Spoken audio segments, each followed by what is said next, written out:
Oi pessoal, tudo bem com vocês?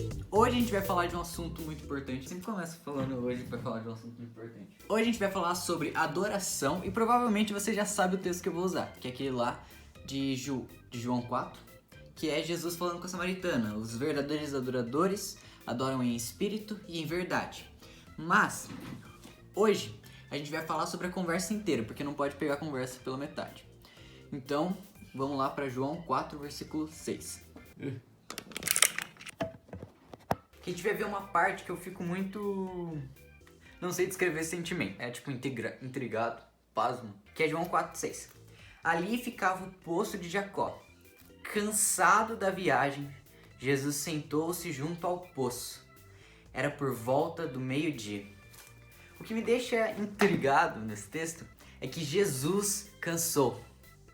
Deus veio ao mundo e se cansou. E nesse momento ele estava sozinho e cansado. E se a gente olhar para a mulher samaritana, o que a gente vai ver? Ela estava vindo sozinha e ela estava vindo buscar água. Ela teve que fazer uma boa caminhada para chegar no poço. Com certeza ela estava cansada. O que eu quero dizer com isso é que Jesus passou pelo que nós passamos. E ele se compadece de nós. Nós temos um sumo sacerdote que em tudo foi tentado à nossa semelhança, mas em nada pecou. Nós temos um Deus que se compadece de nós e que cuida de nós. Ele não vai falar de uma coisa que ele não viveu, ele veio aqui e viveu o que nós vivemos. E então ele cuida de nós. E outra coisa que a gente percebe nesse texto é no versículo 9. Como sendo o Senhor um judeu pede água a mim, que sou uma mulher samaritana? Ela disse isso porque os judeus não se dão com os samaritanos. Jesus quebrou todas as barreiras para alcançar essa mulher. A primeira barreira, judeus e samaritanos. Porque o próprio texto vai falar que os judeus não se dão com os samaritanos. Jesus quebra essa barreira. A segunda barreira é que era A segunda barreira é que era um homem e uma mulher conversando. E a mulher naquela sociedade era totalmente desvalorizada. Jesus quebra mais essa barreira. E a última barreira que Jesus quebra é que ele era santo e ela era pecadora.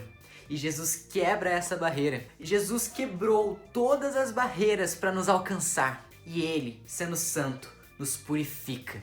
E essa mulher foi ao poço para saciar-se, ó.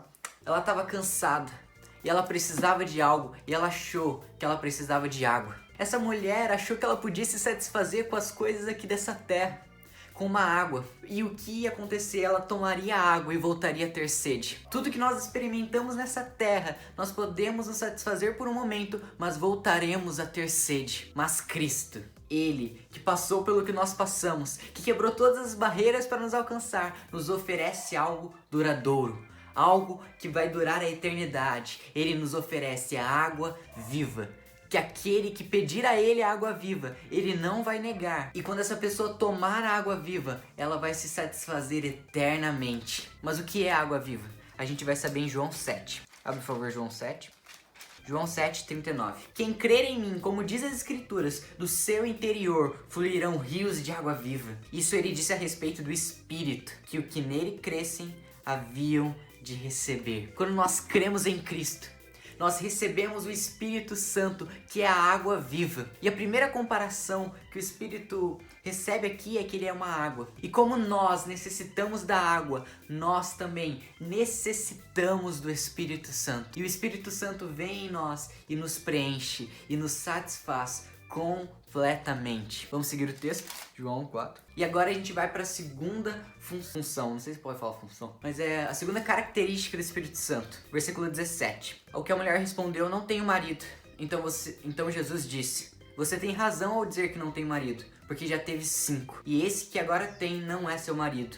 O que você disse é verdadeiro. O que Jesus faz aqui é apontar o pecado daquela mulher, porque Cristo é luz e ele manda embora toda a escuridão. Olha o que João 3, versículo 20 vai dizer: pois todo aquele que pratica o mal detesta a luz e não se aproxima da luz, para que as suas obras não sejam reprovadas.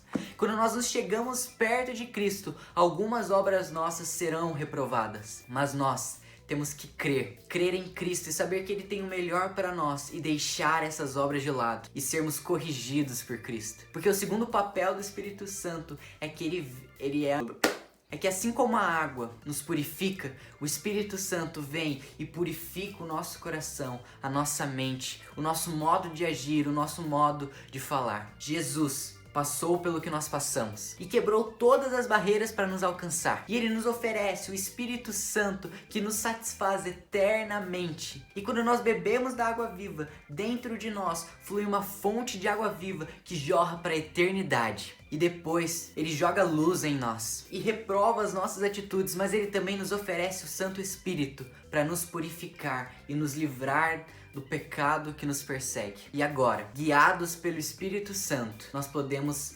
ser verdadeiros adoradores, porque o Espírito nos leva à verdadeira adoração. E agora a gente vai falar sobre adoração. Versículo 23. Mas vem a hora e já chegou em que os verdadeiros adoradores adorarão o Pai em espírito e em verdade, porque são esses que o Pai procura para seus adoradores. Deus nos céus procura verdadeiros adoradores, e esses verdadeiros adoradores adoram em espírito e em verdade. O que isso significa? Primeiro, em verdade. Quando a gente vê essa palavra em verdade, a gente tem que entender que nós devemos adorar aquele que conhecemos. Olha o que vai dizer.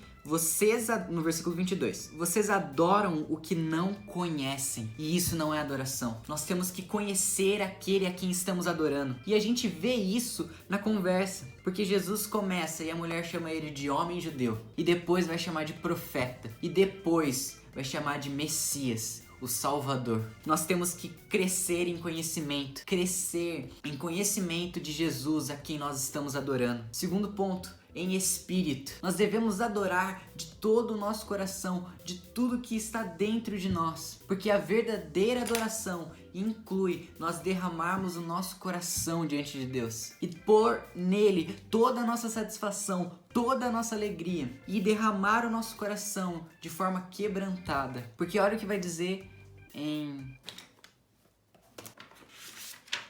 Mateus 15:8. Nossa, você não tem noção, deu branco da hora aqui. Mateus 15:8. Este povo me honra com seus lábios, mas o seu coração estão longe de mim. E em vão me adoram, ensinando doutrinas que são preceitos humanos. Nós adoramos em vão quando o nosso coração está longe do nosso Senhor. E a palavra adoração em hebraico significa curvar-se, curvar o nosso entendimento diante de Deus, curvar o nosso coração diante de Deus, curvar a nossa vida diante de Deus. Porque adoração não é um momento no culto, adoração é um modo de vida, em que nós vivemos curvados diante de Deus, onde reconhecemos que só Ele pode nos purificar, que só Ele sabe o que nós passamos, que só Ele pode nos curar, que só Ele pode nos satisfazer, que só Ele é digno de toda adoração. É isso. Não, eu tenho que fazer o desafio. Calma aí que eu vou ver o desafio. E eu te faço o desafio, e o desafio dessa vez vai ser você ver qual parte da sua vida você precisa mudar para você ter uma verdadeira adoração. No caso dessa mulher, era uma área familiar, mas na sua pode ser familiar, escolar. Examine-se a si mesmo e vê qual área da sua vida está te impedindo de conhecer mais Jesus, de curvar-se diante dele. É isso, é nóis, tchau.